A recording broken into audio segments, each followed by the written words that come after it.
প্রদ্যোৎ মাণিক্য কিশোর তিনিও একজন দেশের নাগরিক।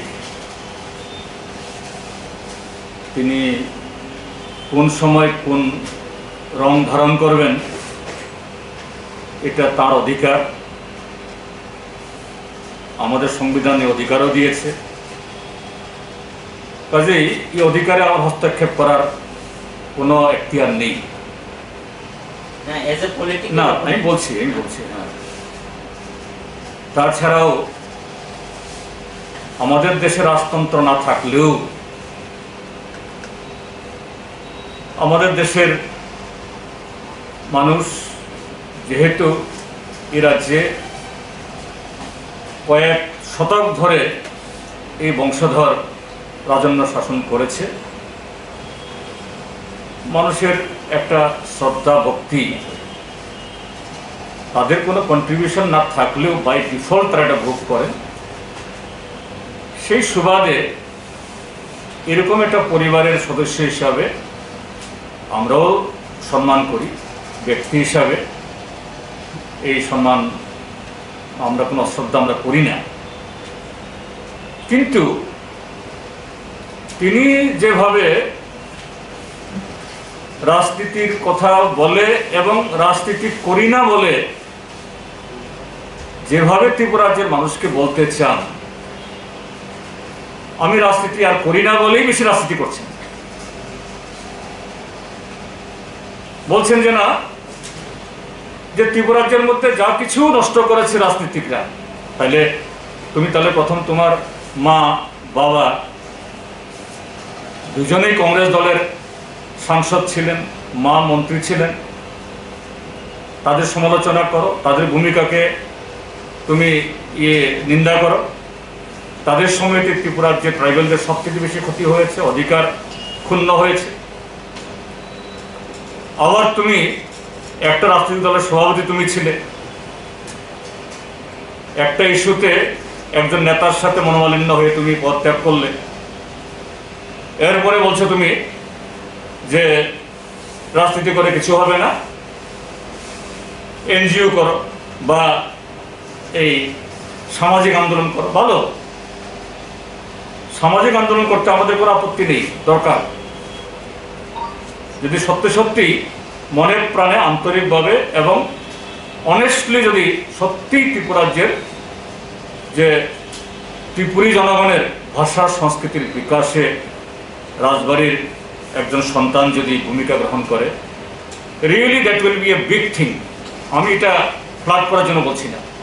এটা রাজবাড়ির ছেলে যদি ককবরক ভাষার বিকাশে, যারা যে রাজবাড়ি ককবরকটাকে ডুবিয়েছে এবং সেই ডুবন্ত ইয়ার অংশ হিসেবে তিনি আজও খুলুঙ্খা কাহাম তন্দি বাদে আর 2-4টা ওয়ার্ড বাদে কিছুই জানেন না, হিন্দি আর ইংরেজিটা কিছুই বলতে পারেন না। যাই হোক, অন্যভাষী হলেই আমার মাতৃভাষাকে ভালোবাসতে পারেন না কথা না, ভালোবাসেন। আমি এই ক্ষেত্রেতে I am with Pradyot Manikya Kishore. তিনি ককবরকের বিকাশ চান, ককবরক সংস্কৃতির বিকাশ চান, ডেফিনেটলি উই অ্যাপ্রিসিয়েট। কিন্তু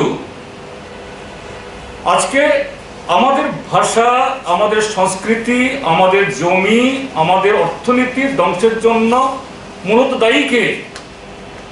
ভারতবর্ষের বুর্জোয়া রাজনীতি। এবং আজকে নরেন্দ্র মোদীর নেতৃত্বে বিজেপির যে ট্রাইবেল বিরোধী, সংখ্যালঘু বিরোধী যে আজকে এই রাজনীতি, এই যে একটু আগে রাধাচরণ বাবু বললেন, one nation, one country, one religion. আরে ভারতবর্ষ কি করে তুমি এটা করবে? এই দেশে 1600 ভাষা আছে, 1600 ল্যাঙ্গুয়েজ আছে এই দেশে, 3000 কালচার আছে এই দেশে। আর তুমি বলছো তার মানে সবাইকে হিন্দি শিখতে হবে? প্রদ্যোৎ মাণিক্য কিশোর তো এই সম্পর্কে একটা কথাও বলেন না। তুমি সত্যি যদি ককবরককে ভালোবাসো, ককবরক সংস্কৃতিকে ভালোবাসো, আপনাকে বিজেপি সরকারের এই আদিবাসী নীতির বিরুদ্ধে, আদিবাসী পলিসির বিরুদ্ধে তোমাকে কথা বলতে হবে। তুমি সেই কথা না বলে আমি সামাজিক সংগঠন করে উপরে তুলব, কি করে হয়? তাহলে তো ভারতবর্ষের এই সন্ত সাধুরাই এই দেশের অর্থনীতি পরিবর্তন করত। হিমালয় থেকে সাধুরা নেমে এসে, বা ওই কুম্ভ মেলাতে যে নাঙ্গা সাধুরা, এরাই আমাদের এই দেশ শাসন করা দরকার ছিল। তো তিনি তো সেরকম কথাই বলছেন। কাজে সত্যি সত্যি প্রদ্যুৎ বাবু ত্রিপুরাজ্যের পিছিয়ে পড়া ট্রাইবেলদের করতে ভালো করতে চান, উই অ্যাপ্রিসিয়েট, এবং দুহাত তুলে আমরা সমর্থন জানাবো। কিন্তু আপনি তাহলে যে কারণে আজকে এই দেশের ট্রাইবেলদের দুর্দশা, এই কারণের বিরুদ্ধে কথা বলুন, মুখ খুলুন। তখন বোঝা যাবে যে আপনার যে মনসা, আপনার ওই যে মোদি যে বলে মনকে কি জানি কয়, আপনার মন কি বাত সচ্চা হয়।